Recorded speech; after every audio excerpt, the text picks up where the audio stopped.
Abrimos o Jornal Gazeta Norte Mineira com o desfile cívico-militar de 7 de setembro em Montes Claros. Você está vendo imagens de logo mais cedo, imagens do desfile cívico-militar de 7 de setembro em Montes Claros.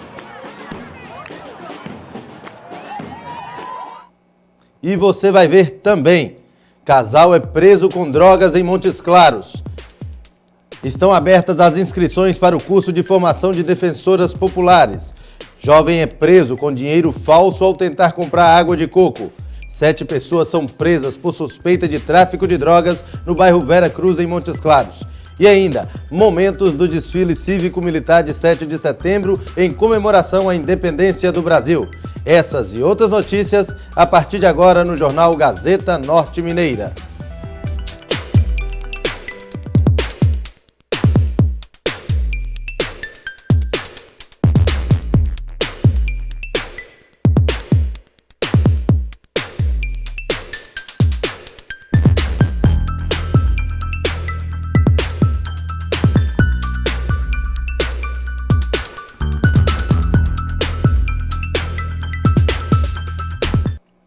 Boa tarde a todos. A independência do Brasil foi declarada em 7 de setembro de 1822 por Dom Pedro I, às margens do rio Ipiranga. Esse acontecimento está diretamente relacionado com eventos que foram iniciados em 1808, ano em que a família real portuguesa, fugindo das tropas francesas que invadiram Portugal, mudou-se para o Brasil. A nossa equipe conversou com um historiador que falou a importância dessa data para o Brasil.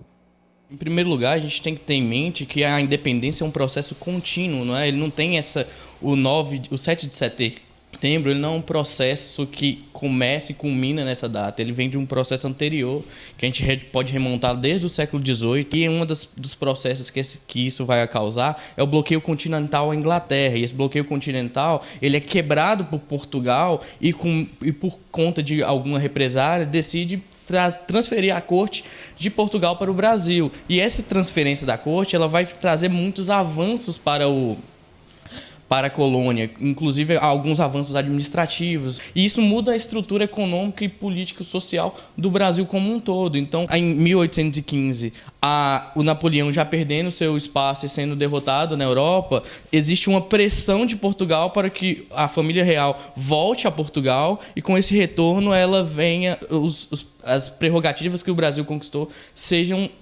elas terminem. E esse processo não é visto muito bem com a elite brasileira. A elite brasileira se vê insatisfeita porque tinha alcançado algumas conquistas que, nesse momento, elas estavam sendo retiradas. Depois da independência, a gente vai ter também um processo de monarquia parlamentarista, só que com um modelo um pouco exclusivo do Brasil. Porque, além dos 3 poderes, o poder executivo, legislativo e judiciário, a gente vai ter o poder moderador, que era concentrado na figura do Dom Pedro. E a independência do Brasil, ela foi pacífica? Então, a gente não pode comparar a independência do Brasil com as independências dos outros países das Américas, porque foram experiências muito mais traumáticas que no Brasil.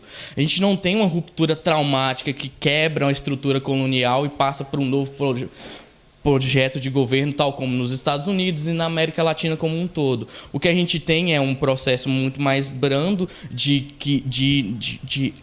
acomodações políticas, mas isso não exclui o fato de a gente ter tido conflitos e confrontos muito severos a respeito da independência. A gente pode destacar, por exemplo, a guerra de independência na Bahia, que a gente vai ter a figura da Maria Quitéria, que é uma soldado mulher que se veste de homem para lutar dentro das tropas, e ela é condecorada pelo Dom Pedro depois de descobrir a história. A gente vai ter confrontos muito importantes na província Cisplatina, que hoje é Uruguai, que o Brasil conquista esse território durante esse processo de chegada da família real. Isso é muito importante se ter em mente também. A gente vai ter vários confrontos durante os anos de 1822 a 1824. Após esses confrontos, as tropas portuguesas são expulsas e o Brasil goza dessa ideia de independência de fato. E outra coisa, qual a importância da independência do Brasil desde quando aconteceu até os dias de hoje? Então, a gente vai ter primeiro a construção de uma ideia de nação, né? E para isso, o próprio 7 de setembro, ele é importante porque a gente tem que lembrar que o Brasil ele é um país formado de uma origem multiétnica. A gente vai ter vários imigrantes de vários lugares da Europa, além dos imigrantes forçados, no caso, os escravos, e indígenas. E a própria miscigenação desses grupos, que vai fazer o Brasil como um grupo muito heterogêneo. Então, se tem na independência e nos processos que são consequentes à independência uma necessidade de uma construção de uma identidade nacional. E talvez por isso também seja importante essa construção do 7 de setembro. E é importante a gente lembrar que até a morte do Dom Pedro, o 7 de setembro era só o dia da independência e tinha o dia da pátria, que era comemorado no dia 12 de outubro, que era o aniversário do Dom Pedro. Só que com a morte de Dom Pedro existia uma necessidade de construir uma data que seja mais focada no evento em si do que focada em uma pessoa, num personagem em específico. Então, tanto o dia 7 de setembro é o dia da independência, como também é construído a ideia de o dia da pátria. E isso é muito importante para a gente ter até os dias de hoje. Gustavo, e você, como historiador, em sua opinião, por que é importante relembrar essa data todos os anos? Então, essa data, assim como eu disse anteriormente, ela é uma data que é construída. Ela não, a gente, quando olha essas datas históricas, a gente acha que no dia 7 de setembro a gente acordou independente. E não é assim. Todas elas são construídas por processos históricos que são muito importantes e que são desenvolvidos ao longo de determinados tempos. E isso é muito importante para ter essa construção.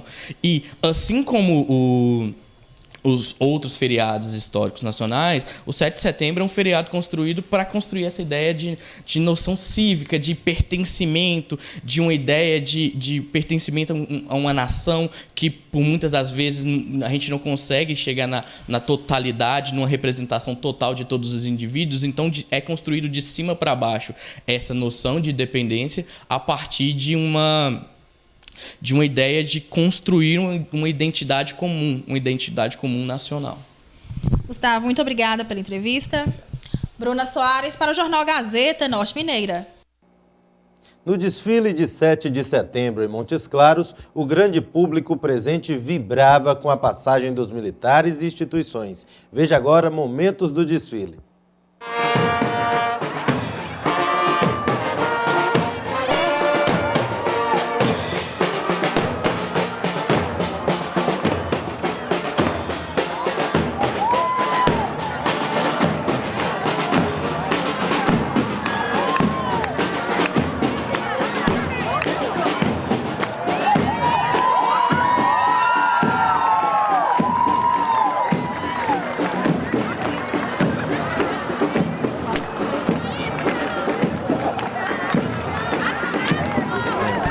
Anualmente, a APAE ela participa do desfile 7 de setembro. A gente trabalha com a questão da inclusão e, de uma forma, da sociedade ver o nosso trabalho, da participação da APAE no desfile.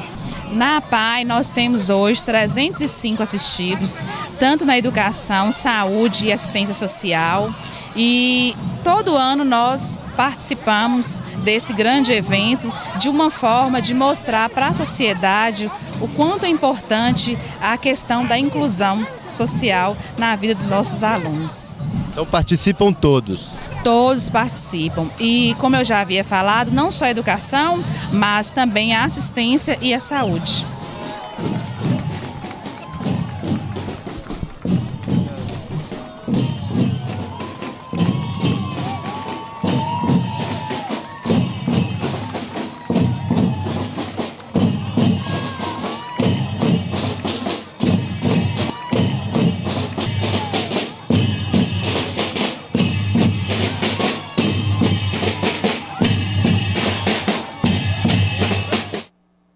No próximo bloco, o casal é preso com drogas em Várzea da Palma.